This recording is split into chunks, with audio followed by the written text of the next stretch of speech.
Todas las alarmas, señores, se encendieron cuando la Organización Mundial de la Salud difundió que la carne procesada puede provocar cáncer. Se considera carne procesada a hamburguesas, salchichas y embutidos y se incluye en menor medida la carne roja. Sin embargo, los sectores afectados y los especialistas han tranquilizado a la población al decir que el riesgo se reduce si hay moderación y equilibrio en la alimentación.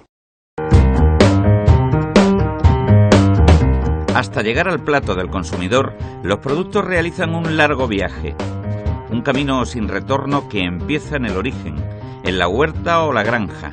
Cada día nos alimentamos más, pero no necesariamente mejor. Los expertos en nutrición trabajan con recomendaciones surgidas al fuego de la equidad y el buen sentido, que siempre desembocan en el aristotélico término medio. La moderación, así en la mesa como en la vida, es el mejor modo de encararse con las cosas de comer, con las que por definición no se juega. No hay un proceso a la carne, procesada o no, pero sí un cuestionamiento del modo y la cantidad en que la comemos.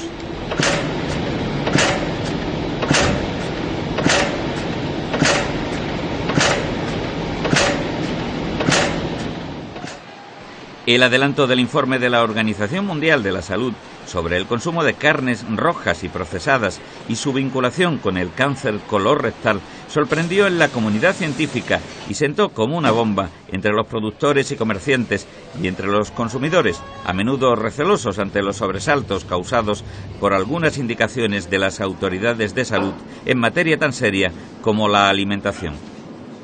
Este informe lo único que está haciendo, en realidad, es ahondar en las actuales recomendaciones de salud pública en relación con el consumo de carne roja y procesada, que hacen referencia a la importancia de un consumo moderado.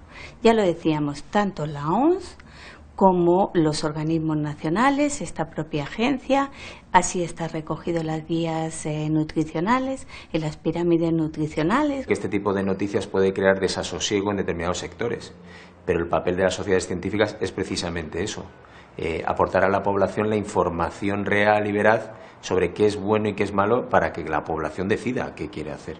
Este tipo de indicaciones no elimina la carne de las tiendas, no obliga a que no se consuma, pero sí informa a la gente de que si lleva unos hábitos de vida determinados, incrementa sus riesgos.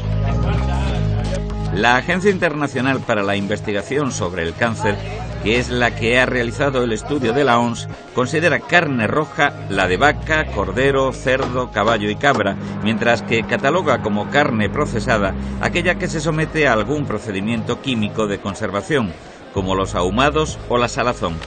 En la carne procesada se incluyen el jamón y los embutidos. El riesgo, en cualquiera de los supuestos, está en consumir demasiado. No hay riesgo si el consumo de carne es moderado, y el mismo informe de la OMS lo decía, pero por decirlo de alguna manera en la letra pequeña, con lo cual el titular ha sido demoledor. El profesor Joan Massagué, que es un oncólogo de fama universal, que trabaja en Estados Unidos, lo resumió muy bien en unas palabras que dijo: el titular no nos va a dejar entender la noticia. El titular es falso, carne y cáncer no es falso, pero induce error, porque lo que debía haber dicho es que el consumo excesivo de carne y especialmente de ciertos derivados aumenta de una forma débil pero clara el riesgo de cáncer.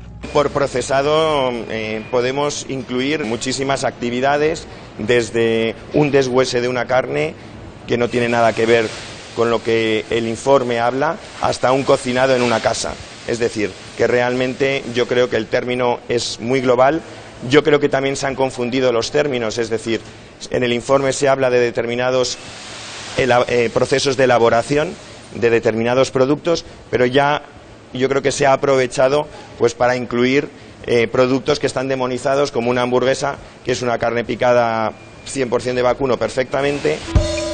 La noticia saltó del organismo de la ONU a las redacciones de los medios informativos y de ahí a la calle, con la rapidez y el vértigo con que nos tiene acostumbrada la sociedad mediática. Después, los mercados funcionaron un poco como los antiguos mentideros, donde se comentaban las nuevas que rompían el monótono pasar de los días. Los productores de carne trataban de poner buena cara a lo que no era una buena noticia.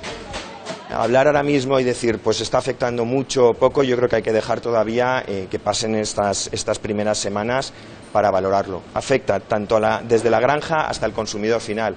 Y a mí realmente el sector primario es un sector primario que hay que cuidar y que pensamos que a lo mejor puede verse más afectado el sector primario que a lo mejor una industria cárnica en la que tenemos la posibilidad de poder adaptarnos y variar los productos que distribuimos y vendemos. Nos hemos acercado al sector primario, a un cebadero en el término de Etreros, en la provincia de Segovia. Juan Miguel Pérez y su hijo tienen una explotación de 900 terneros destinada al consumo de carne. Yo creo que todo el mundo sabe que hay que comer, que la carne no va a dejar de comer la gente carne porque se haya dicho esto, porque todo el mundo sabe que cada vez hay más calidad, que cada vez hay más controles de todo, entonces yo creo que no nos va a afectar. A mí me parece que es un informe, no sé cuánta parte de razón tendrá, pero lo que sí es evidente que lo que ha causado es un informe sensacionalista. Estamos acostumbrados en estos sectores a que ya lo sufrimos y padecimos gravemente cuando el tema de vacas locas hacia el año 2000.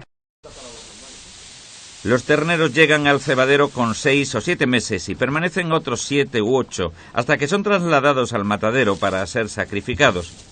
Aquí se les cuida con mimo, se les alimenta con cereales y se les mantiene alejados de cualquier situación de estrés, puesto que eso haría perder calidad a la carne. Vamos a llevarlos hacia adentro. Son separados por tamaños y por sexos. Aquí todos los ejemplares son machos. Juan Miguel Pérez lleva 30 años dedicado a la explotación de ganado vacuno para carne. 3008.